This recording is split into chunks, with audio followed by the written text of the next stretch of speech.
Danes je v zdravstvenem domu Adolfa Drolca izredno stanje. No, na srečo samo vaja.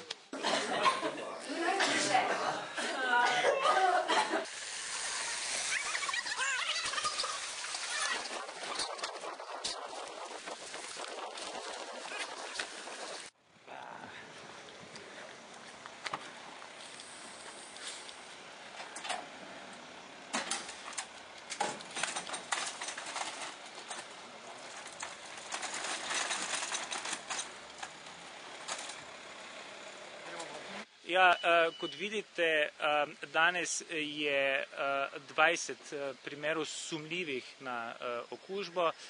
Pred časom je bil prvi odpeljan v bolnišnico in za nami je na poti drugi bolnik v bolnišnico. Po naši situaciji je, torej oceni situacija resna in pa obvladljiva.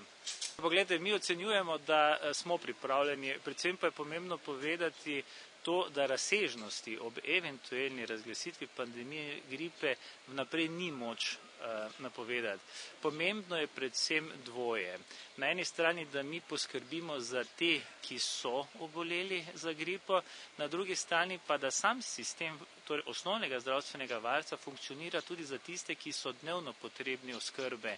In ravno potem se bo tudi vaja ocenjevala, torej ali smo mi na eni strani uspeli poskrbeti za bolnike okužene z virusom gripe H1N1, po drugi strani pa zagotoviti normalno funkcioniranje naše osnovne službe.